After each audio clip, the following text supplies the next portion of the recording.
Yourself to someone who never heard about you? We would first of all say, we are Gilbert and George. Nothing else? No. Okay. So, what is the relation between art and politics in your work? We believe that art and culture is in advance of politics. So in a free voting society, you vote culturally. It depends what books your parents did or did not read, what music your grandparents did or did not listen to. We free ourselves first, then they have to follow. The politicians are being dragged in order to be re-elected by the cultural mood of the people. Only when everybody believes in the new system, then the politicians follow. Change in legislation always follows from books and other things. We always say that first you had Dickens and then you had Lord Shaftesbury, and 20 years later they changed the laws. First you had to have a change of public opinion. How would you change society if you have a power to change it? First we ban religion. Not Queen. Certainly not. No, we're great royalists. No, we like it because the Queen, she floats above us without what you call this sense of not like a politician who has all these point of views. The Queen doesn't have any point of views. She just looks after us. We believe that it's a very intellectual idea to have a hereditary head of state and a head of the church. That you don't have to think of electing a president. They normally go to prison in the end anyway, elected presidents. And what do you think about actual President Cameron and Clark? I think they're doing a very sound job under very, very difficult circumstances. They spend too much money that they didn't have. Everyone is complaining about the cuts. We say the cuts have to be made, but they should be made only in Labour constituencies, because it was Labour that incurred the debt. Okay, could you tell me a few words about this exhibition? This exhibition is based on the sign of the urethra that we found in what we used to be big fans of theosophy, and one of the main person in theosophy was Ledbetter, who used to teach boys to masturbate through the post, and he used to sign the letters with the sign of urethra. The circle with the dot is very important. They were progressive people in their time, and we're always very interested to read the history of progressiveness. He was teaching male masturbation at a time when it was sinful, regarded as unhealthy and wicked. There are still records of suicides, teenage suicides, in the 19th century as a result of guilt regarding masturbation. It's a little like female orgasm was taught in the 1960s and early 70s in magazines and television programs. It took 100 more years for the ladies. And what's the difference between this show and your singing sculptures you performed 40 years ago? Did your political views change since then? Political, they are not political. We are just evolving as very young people to older people in some way. And we learned a lot. We learned how to behave in a different way. And that's all what life is all about. How to change in a better way. I mean, we were more innocent at the time, but now we are a little less innocent maybe. So do you think you've become more provocative and violent since then? No, we believe that the violence is what you see on the news every day before they report the sport. And we're rather against that. We try not to have opinions about matters which we cannot affect, but we do see and hear the pain of the world turning every day. We can already feel, even if we think now, we can think of the people who are ill and dying and being killed and being put in prison, being hanged in countries all over the world. I think we believe more and more in being more elaborate, not to do with what go. We are not based on hurting people. That's it. We are based on making life more complex in some way, because we are more complex. When you look inside a person, there is not only this surface. You have so many different feelings inside, and that's what we're trying to make everybody to accept each other in a better way. And what Paris represent for you? In which town you prefer to expose and why? Paris was always our dream city. We just love coming to Paris. We don't come often enough. When the Eurostar first started, we thought we should come once a week or once a fortnight for lunch, but we never found time. But we do love Paris very, very much. It's such a different city from London.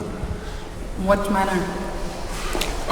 It's maybe more sophisticated than London. More homogeneous. It's more a single entity. London is more like a collection of buildings. And we believe in more London is more hysterical in some way, the behavior at least. Sex, money, race, religion, death, hope, life, fear. In what mood are you today after your art show opening in Paris last evening? Those pillars of our art building are always there. We say it's like you have a handful of sand in your pocket, and there are 8 different colors there. Every time you take your hand out and look, it will always be a different arrangement, but it'll always all be there. But we think we are in going home mood. The sign of going home is the same as the sign of the urethra in the Boy Scout movement. It's the circle on the hand and the dot in the middle. Go home.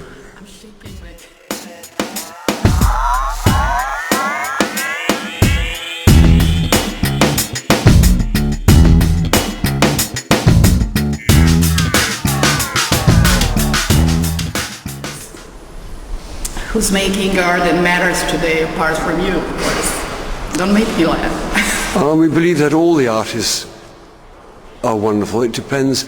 They all are going down a different path. There's no one single road. The road we're going down, which is very pebbly and rocky, there's nobody else on that road. And other artists are on different roads. I think like 40, 50 years ago, there used to be one road to make art. Now you have so many different ways of making art, like you have the Chinese one, the Indian one, the South American one, the European one, the American one. And we feel more and more we don't want to know exactly what the other people, we want our vision of the world, the G&G vision of the world. We want to win with that. That was the question I wanted to ask you. What do you think, how the art market changed since you were singing sculptures at the 70s, the voice and all that? The art market became enormous, just extraordinary, enormous, because more and more it seems that everybody wants. The first day when they visit a big city, they go they walk up and down, then they go to the churches, and then they go to the museums, and then it's all art, art, art, art these days. During our lifetime, from being baby artists until now, we believe that all the world is an art gallery more and more. It used to be a world with art galleries. Now, the vicarage at the end of our street has opened a gallery. The toilets, the run-down toilet, they're becoming a gallery. Everything is becoming a visionary gallery in some way. That's all new for us.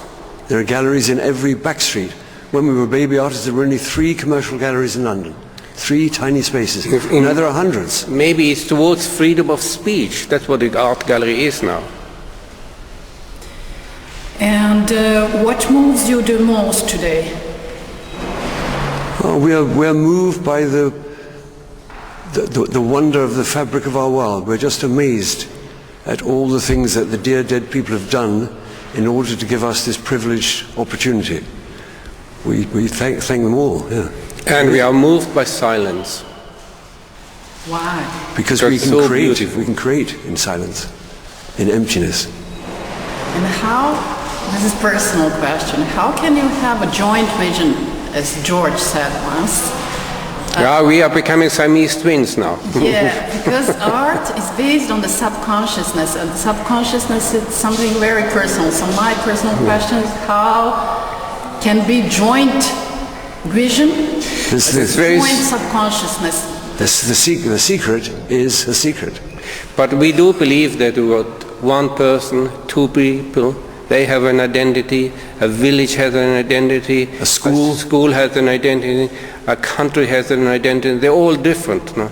That's what we are. And Gilbert and George? They have an identity. I am different, but together we have a different kind of identity. We're two people. We're two people, but one artist in a way. It's an enormous strength as well. All the artists feel they're always pursued by self-doubt. You cannot fall down. And we don't have.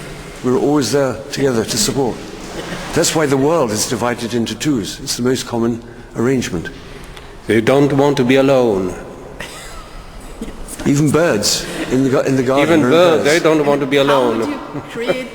How would you create Gilbert if you are alone? Or George? We don't think of that anymore. What would you do? We just get a replacement. Very simple.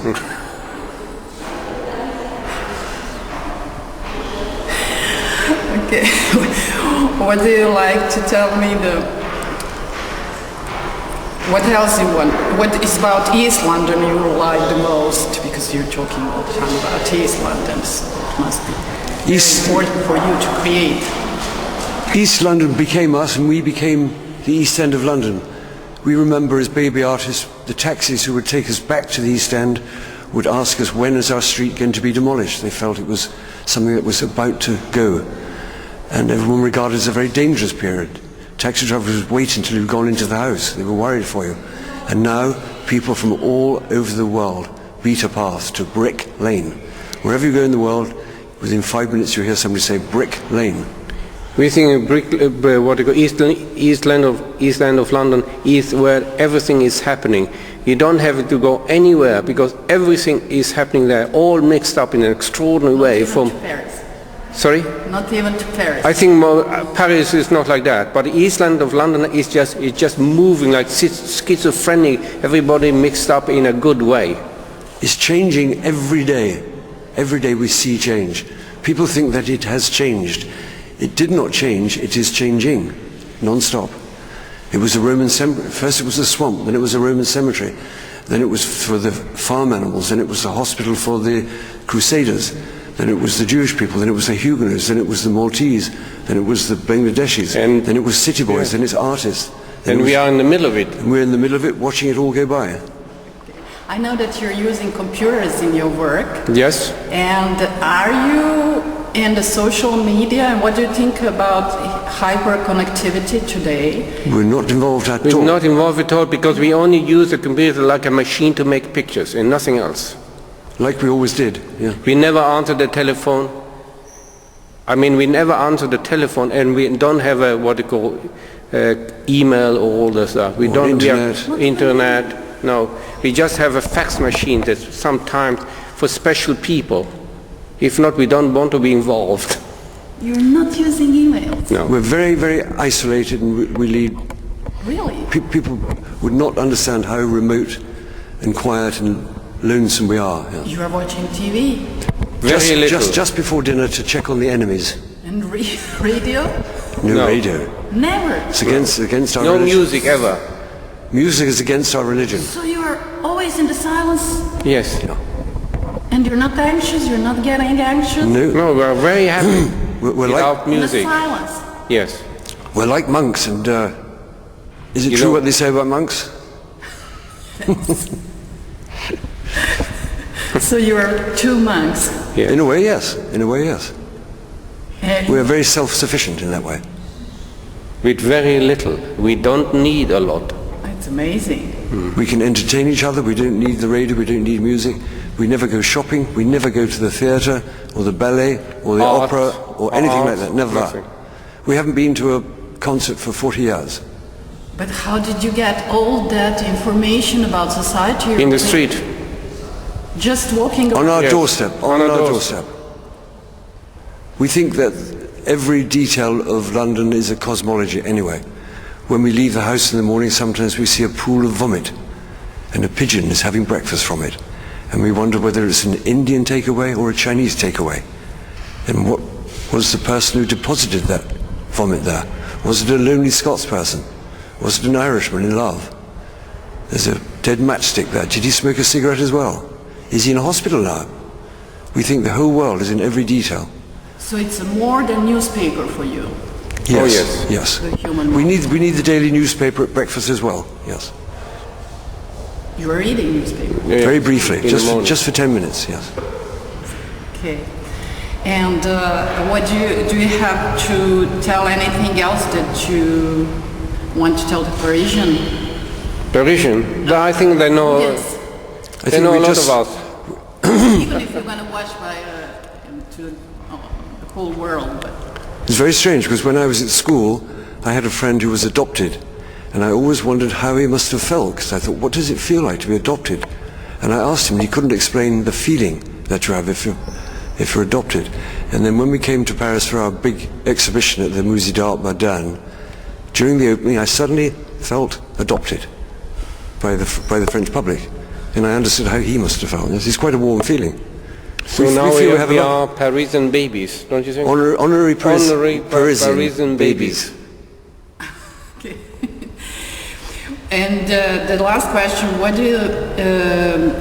would you like to tell to my Twitter followers?